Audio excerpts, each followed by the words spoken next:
Chicos y chicas, los saluda el profesor Héctor Silmar Herrera Martínez, mejor conocido en YouTube como el profe Silmar. El día de hoy traigo para ustedes un tema relacionado con la asignatura de Ciencias Naturales, que se titula La relación de la contaminación del aire con el calentamiento global y el cambio climático. Pues bien, chicos, como siempre les he dicho, los temas de Ciencias Naturales son muy apasionantes, pero sobre todo buscan crear conciencia en nosotros, una conciencia ecológica.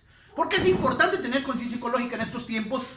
Pues porque la tendencia de vida que tenemos hace que el ambiente esté sufriendo cambios que provocan, sin darnos cuenta nosotros, posiblemente daño a la naturaleza y que a la vez, a la larga, influirá directamente en nuestra propia extinción. Por eso es importante ver estos temas, verlos como parte de una asignatura, pero también verlos como parte del ser humano como tal y tomar conciencia de ello para trabajar de lleno en esos temas y poder contribuir un poco a mejorar la situación. ¿Qué situación? Pues vamos a ir viendo poco a poco. En otros temas pasados vimos también por ahí en un tema que tenemos de la huella ecológica todo lo que generamos, todo el daño que le hacemos al ambiente, y es importante que vayamos viendo tal situación. En este caso nos vamos a abocar a la cuestión de la contaminación del aire, que como bien dice el tema, genera un calentamiento global y por lógica y por ende un cambio climático. De ahí la importancia de trabajar el día de hoy esto de manera separada con otros factores de contaminación que provocan muchos problemas en nuestro planeta Tierra. Pues bien, vamos a iniciar, como siempre lo hacemos, con un pequeño concepto que nos permita darnos una idea o una directriz del tema que vamos a tratar de lleno. Bien, y el concepto que hoy decidí poner es el concepto de atmósfera, que la definimos como la mezcla de gases como el nitrógeno, el oxígeno, el dióxido de carbono, el vapor de agua, el ozono, que rodea y cubre al planeta Tierra, dice así.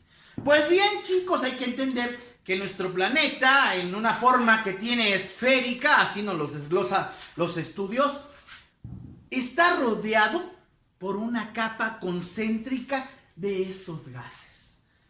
Esa capa concéntrica tiene una función específica desde el momento que fue formado nuestro planeta como tal. ¿Y cuál es esa función específica? Si vemos bien acá dice que rodea y cubre al planeta Tierra. Esa capa ayuda a que los rayos del sol que vienen del exterior, que vienen de más allá de la atmósfera, de nuestro sistema solar al que pertenecemos, que esos rayos del sol no pasen directamente hacia nosotros. Porque si pasasen directo a nosotros, nos provocarían quemaduras extremas, y qué decir más con los demás seres vivos, provocarían en exceso daño a nosotros y a nuestro medio ambiente. De ahí la importancia de tomar en cuenta que esa capa, al igual que todo lo que hay en la naturaleza de nuestro planeta sin influencia nuestra, estaba en un equilibrio perfecto. Es decir, esa capa contiene estos gases y cada gas tiene su propia función. Tal vez de ahí vemos que está descrito en un orden. Vemos que dice como el nitrógeno. El nitrógeno es un gas que tiene como cualidad ser muy frío, soportar los cambios de temperatura de mayor manera, es decir, mantenerse más frío. Eso ayuda a que pues cuando vienen los rayos del sol les reduzca bastante la intensidad y cuando lleguen a pasar hacia nosotros, porque como dice es una capa de gas, no es una capa que no permita la permeabilidad, no es una capa impermeable, es permeable, permite que pasen los rayos del sol, pero permite que pasen a determinada velocidad y con determinada intensidad para evitar cualquier daño a los seres que vivimos en el planeta. Vemos también que está el oxígeno, que es vital para nosotros, el dióxido de carbono, que al contrario del oxígeno nosotros lo emitimos. Las plantas, bien sabemos que mediante la fotosíntesis lo convierten en oxígeno, pero si nosotros inhaláramos dióxido de carbono, nos provocaría la muerte. El vapor de agua, mismo de todos los fenómenos fluviales, de las lluvias, de los efectos del ciclo del agua, pues están allá también concentrados en la atmósfera, el vapor de agua. Y el ozono, que también tiene una función muy importante ese gas. Ese gas, esa capa de ozono que le llamamos, es casi como la última capita que está, como el último filtro para que los rayos del sol no pasen de manera intensa. Los rayos ultravioleta nos dice. Dice entonces que esa es la función de la atmósfera como tal. Y vemos que en un ambiente ideal, la atmósfera realizaba, y escuchen bien, realizaba dicha función sin ningún problema. Y digo realizaba porque esto fue hasta antes de muchos procesos históricos de cambio de la sociedad humana que generaron conflictos a la naturaleza. Ya vimos en otros videos y les voy a repetir. Desafortunadamente, a mayor avance tecnológico, económico y científico del hombre, mayor daño a la naturaleza. Esto es una fórmula triste, pero real. Y bien, vamos a empezar, como siempre lo hacemos, viendo los antecedentes del tema. Aquí manejo 3 antecedentes que ya hemos manejado en otros videos también cuando hablamos de ecología, que son esos famosos 3 momentos de daño, de prejuicios muy fuertes y determinantes a nuestro planeta. El primero, sabemos que se dio allá en el año 10.000 a.C. y es la sedentarización humana. Cuando el hombre deja de ser nómada y se convierte en sedentario. Y comienza entonces a pensar en vivir en un lugar determinado, pero a buscar comodidades. Empieza a dañar el ambiente, a talar árboles, a tomar otros elementos de la naturaleza para hacer sus mejores formas de vivir. Y eso genera sin duda un problema a la naturaleza. Ese fue el primer momento. El segundo momento de gran impacto también para la cuestión de la ecología de nuestro planeta fue la revolución industrial, allá en el siglo XVIII después de Cristo. Esta revolución industrial, la era en la que hubieron muchos inventos, siglo XVIII después de Cristo. Sobre todo un invento que más tuvo auge ahí fue la famosa máquina de vapor. ¿Qué es la máquina de vapor? Pues una máquina que mediante la combustión, mediante el uso del vapor de agua, generaba turbinas que a la vez generaban movimientos que pudieron ayudar a tener la industria como tal.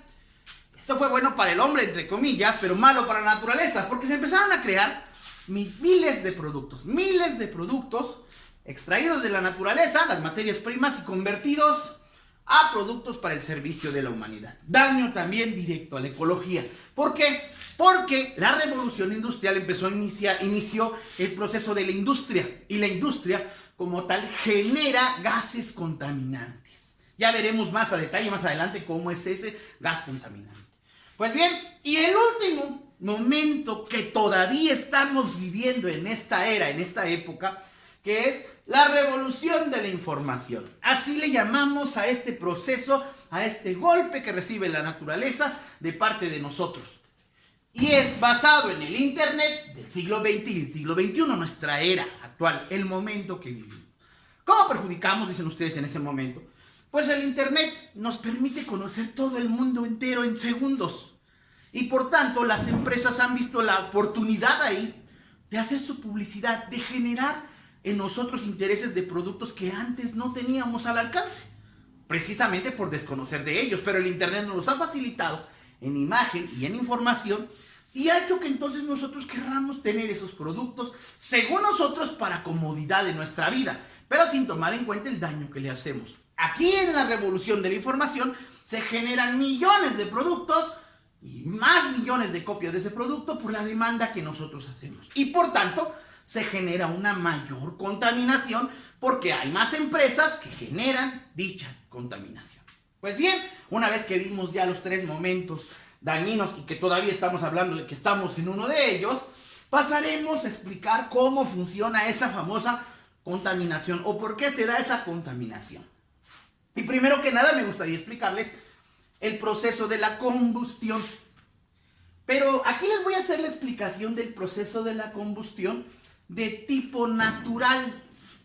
Es decir, antes de que existiesen las empresas, las fábricas, los autos, todas aquellas máquinas que producen contaminación excesiva, la combustión ya existía y empezaba por nosotros mismos.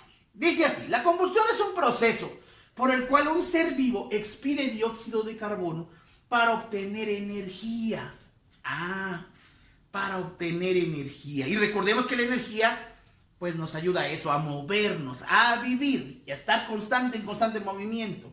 En este caso, la combustión la generamos nosotros al momento de inhalar oxígeno que nos dan las plantas, que son los únicos seres vivos de los 5 reinos, que ya hemos trabajado en otro momento, son los únicos productores. Ellos nos dan oxígeno, nos regalan el oxígeno y nosotros con ese oxígeno podemos mantenernos con energías y vamos y para tener más energías tenemos que comer, alimentarnos. Pues nos alimentamos, en el momento de estarnos alimentando, estamos obteniendo energía, pero como estamos respirando e inhalando y exhalando, es decir, inhalando oxígeno, exhalando dióxido de carbono, ese dióxido de carbono sale y se va a la atmósfera. Cuando éramos pocos, antes del sedentarismo, que era cuando los hombres eran nómadas y era muy poca la población, ese dióxido de carbono llegaba a la atmósfera y se complementaba muy bien con los gases que ya estaban ahí. De hecho, ahí hay dióxido de carbono. Llegaba y se complementaba, servía. Es decir, nuestro dióxido de carbono que exhalábamos servía de protección para nosotros mismos allá arriba en la atmósfera. Bien. Y a la vez, pues con los alimentos teníamos energía, teníamos el oxígeno de las plantas que en aquel tiempo eran más que nosotros y lográbamos un equilibrio. Bien, aquí podemos ver el proceso de combustión. Para que exista combustión debe haber combustible, es decir, algo que genere la combustión. Y dice así, combustible, elemento de la naturaleza que genera la combustión, como yo les dije. Si yo voy a comer un guineo, ese guineo será mi combustible, del que yo tomaré las vitaminas, para ser una fruta, que le van a servir a mi cuerpo. Bien, pero recuerden que cuando comemos estamos respirando, y ese proceso de respiración da inhalación y exhalación. Inhalo oxígeno, exhalo dióxido de carbono. Bien, eso funciona normal, es un método normal de la naturaleza misma del ser humano. Nosotros combustionábamos dióxido de carbono que se iba a la capa allá arriba en la atmósfera y no pasaba nada. Al contrario, estábamos contribuyendo a gases en la atmósfera. Basados en ese perfecto sistema de nuestro cuerpo, las empresas, desde la revolución industrial, comienzan a pensar en que tenían que hacer sus grandes fábricas, pero para ello necesitaban combustible, ahora sí que como un alimento para las máquinas. Y es entonces donde, aquí como les puse, los alimentos son para nosotros el combustible y para las máquinas el petróleo. En un principio, en la revolución industrial, fue más que nada la madera, la leña. La leña la usaban para quemarla y luego ese vapor calentar el agua, ese vapor de agua generara una energía que podía hacer mover muchas cosas en la fábrica. Bien, eso fue en un principio. La combustión empezaba a ser mayor porque también cuando quemamos algo, la madera, por ejemplo, la madera expide dióxido de carbono. Ahí empezaba a aumentar. Empezaba la atmósfera a recibir demasiado dióxido de carbono. Y recuerden que como todo en la naturaleza, debe estar en perfecto equilibrio. Y al ver un aumento mayor de dióxido de carbono y de otros gases, inclusive como el metano, que son dañinos y están yéndose a pegar allá arriba en la atmósfera, comenzó a generar problemas. Bien, entonces vimos que después de ello ya las empresas, las fábricas se encuentran en el petróleo, que es un resto fósil, es un recurso fósil de la naturaleza misma. ¿Qué quiere decir que es fósil? Pues que tiene más de 10.000 años de existencia, que en base a todos los restos de los animales se ha ido generando el petróleo mismo que, según una de sus características, es no renovable. Es decir, hay una cantidad específica en el mundo y esa no puede renovarse. Se está terminando el petróleo precisamente porque la mayoría de las empresas y de las fábricas que generan productos encontraron en el petróleo el combustible perfecto para su maquinaria. Y más aún, ya no solo vamos a ir a las empresas, nosotros mismos utilizamos nuestro automóvil.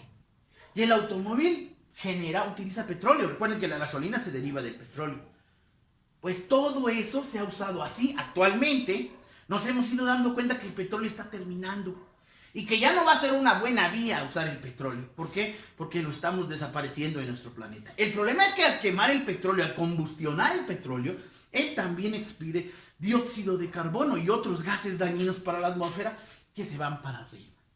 Y bien, hasta ahorita espero hayan comprendido, esto de la combustión es a nivel natural, pero cuando ya hablamos de una fábrica ya no. Ahí ya estamos alterando, porque se están generando muchos más gases dañinos como el dióxido de carbono que los que necesita la atmósfera como tal. Y bien, van a decir, ¿y eso qué pasa? Pues vamos a ir a la siguiente consecuencia. Desde que nuestro planeta se creó, desde que está formado como tal, la atmósfera está ahí, como decíamos, como una capa de protección de los rayos solares, y no solo de los rayos solares, inclusive. También se dice que esa capa, esa atmósfera nos puede proteger incluso de la posibilidad de que un meteorito venga del exterior y entre a nuestro planeta y le provoque grandes problemas, como se dice que fue aquella famosa teoría del Big Bang hace 60 millones de años, cuando se dice que los dinosaurios desaparecieron. Pues esa capa tiene esa magnífica función. Y aquí vamos a ver un término que se maneja mucho y que es importante que no lo confundan. Vamos a manejar 3 términos el día de hoy, que espero no les genere confusión y que les ubique mejor la idea de este famoso calentamiento global y el cambio climático. Es el efecto invernadero. Van a decir ustedes, ¿qué es ese efecto invernadero? Pues vamos a partir de una idea sencilla. Hemos visto, creo todos, los famosos invernaderos que se utilizan para crear microclimas para poder crecer alguna planta. Vemos que les colocan una especie de nylon alrededor para que los rayos del sol no lleguen directos, para que tampoco los fríos lleguen directos y las plantas allá adentro mantengan una temperatura estable. Esos son los microclimas. Ah, bien, eso hemos visto que lo hacen mucho los productores de plantas, de flores, de frutos. Hacen eso, crean sus propios invernaderos, ¿verdad? Hasta para moderar los rayos del sol, la luz, la temperatura y otros efectos. Pues este efecto invernadero, ustedes van a decir cómo funciona. Bueno, pues al llegar los rayos del sol a esa capa, que en este caso, haciéndolo nuestro planeta como si fuese un invernadero, nuestro planeta, al llegar los rayos del sol a la atmósfera se encarga, o se encargaba, porque ahorita está trabajando muy duro a marchas forzadas por toda la contaminación que se genera de las fábricas y de nosotros mismos también, se encargaba de que entrasen los rayos, pero de una manera moderada, los rayos del sol. Al entrar los rayos del sol allá entre nuestro planeta, ya dentro de nuestro planeta, de esa burbuja que nos genera la atmósfera, se generaba un clima idóneo, o varios climas idóneos. Sabemos que los ecosistemas tienen diferentes climas. Las mismas regiones naturales como tal tienen diferentes climas. Y eso permitía que vivieran diferentes animales, diferentes especies en un lugar determinado, ¿verdad? Pues ese efecto invernadero era eso. La interacción, el que llegan los rayos, el que nosotros mandamos el dióxido de carbono, las plantas nos dan el oxígeno y todos enviando en un funcionamiento perfecto. Era eso, una capa, como una capa filtro, le llamemos, que únicamente deja pasar lo bueno, que hace que se mantenga una temperatura estable en un lugar o en todos los lugares de nuestro planeta. Pero este efecto invernadero es benéfico, o fue benéfico hasta antes de estos procesos. Porque como les decía, cuando éramos muy poca la población, nuestros antepasados eran muy pocos, pues era menor la contaminación y los gases, la capa de la atmósfera tenía suficientes gases, pero en equilibrio, en cantidades similares. Hoy en día, al enviar más contaminación, al enviar más dióxido de carbono a la capa, estamos generando que esa capa se dañe, que esa capa pierda sus propiedades y que entonces el efecto invernadero pierda sus funciones. Es decir, ya pasan más fuerte los rayos del sol, ya hay mayor calor, hay más calor o hay más frío en algunos lugares, porque ya no puede el efecto invernadero realizar su óptima función. Y eso genera a la larga el famoso calentamiento global. Término que cuando dice global se refiere a la forma que tiene nuestro planeta, esa forma de globo, esa forma esférica que tiene nuestro planeta. Pues quiere decir que de manera general en todo el planeta, en todo sin excepción, se empieza a dar un calentamiento, una elevación de temperatura. ¿Por qué? Porque el efecto invernadero de manera natural funciona, pero cuando ya tiene demasiado ataque de la contaminación de nosotros y de todas las fábricas que hay, ya queda un poquito en desequilibrio. Ya no puede controlar los climas y se empieza a generar esa alteración. Sobre todo recuerden, porque llega a nuestro suelo, al suelo de nuestra tierra, ese calor rebota y se acomoda por toda la atmósfera, por todo donde estamos, todo nuestro ambiente, aquí donde estamos nosotros ahorita, donde estoy yo y donde están ustedes, donde estén, esto es la atmósfera, lo que podemos inhalar también, está el oxígeno. Y mientras no había tanta contaminación, el efecto invernadero mantenía las temperaturas estables. Pero al haber ya demasiado, la capa de ozono la atmósfera en general, inclusive la capa de ozono, que es la última, como decía, no está funcionando al 100% ya. Ya está permitiendo que pasen rayos más fuertes, haciendo que en general toda la Tierra sufra un calentamiento. Se dice que constantemente de 1 a 2 grados o más. ¿Y eso qué genera? Van a decir ustedes. Bueno, vamos hasta ahorita viendo que el efecto invernadero es bueno, pero que ya no tiene sus funciones óptimas por el exceso de contaminantes. El efecto invernadero, al no tener la función óptima, permite que exista un calentamiento global. O sea, que las temperaturas suban en todo el planeta.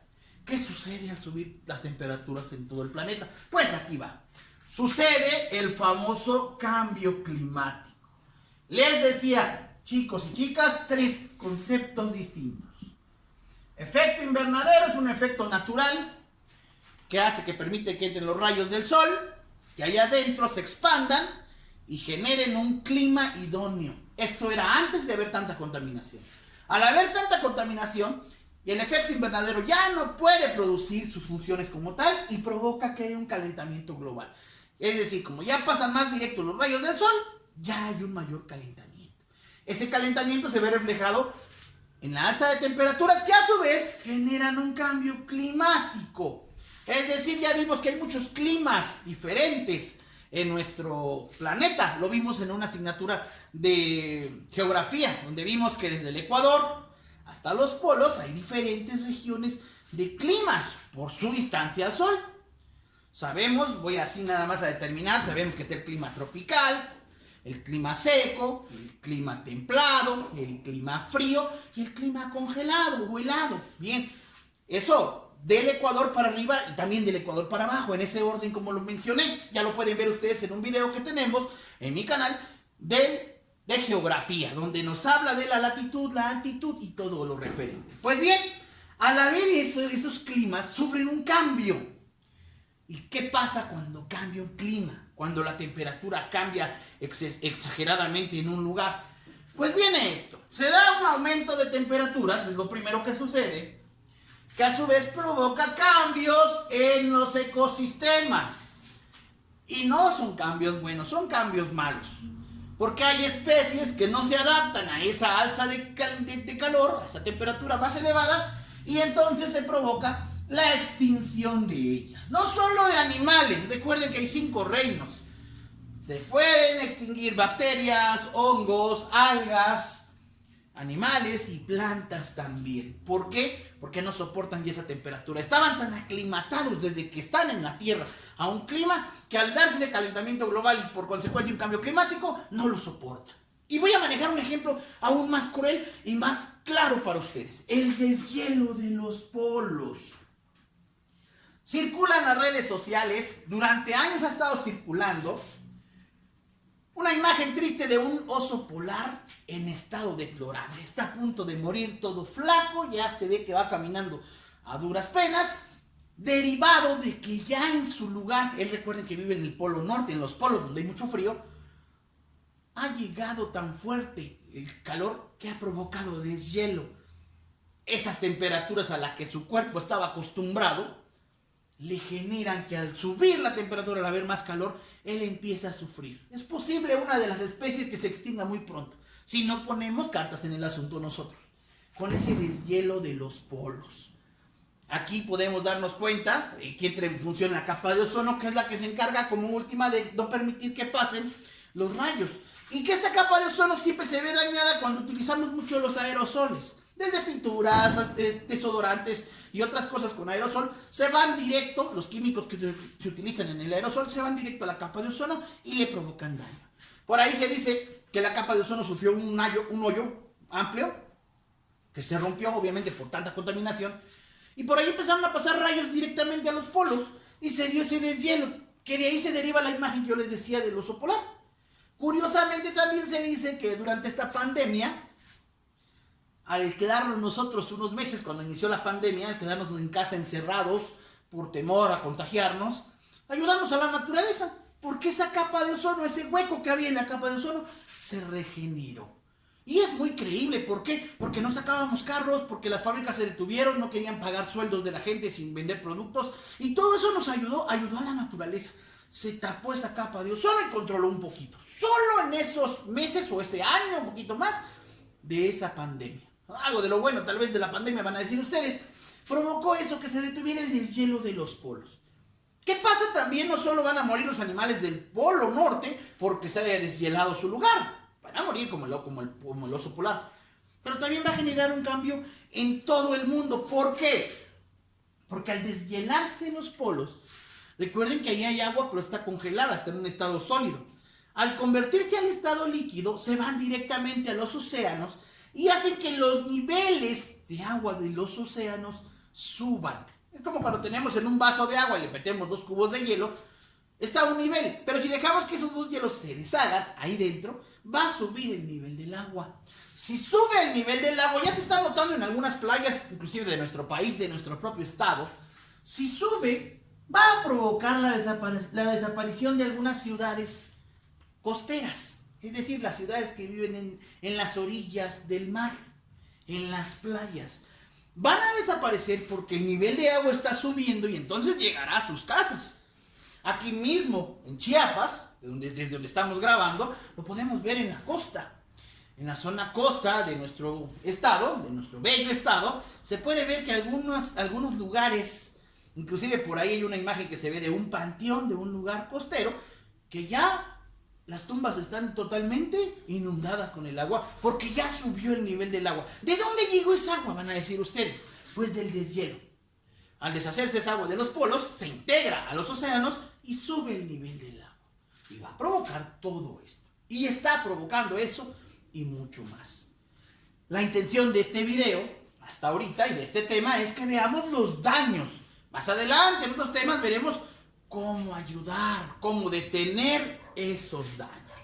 Y lo vamos a poder ver y vamos a poder ayudar y contribuir a que nuestro planeta siga existiendo y nosotros dentro de él. Pues bien, chicos, espero que les haya gustado el video. Si fue así, recuerden darle like a mi video, suscribirse a mi canal y activar la campanita para que YouTube les informe cuando yo suba un nuevo video educativo que estoy seguro va a formar parte esencial de su acervo cultural. Hasta luego, chicos y chicas, y cuídense mucho.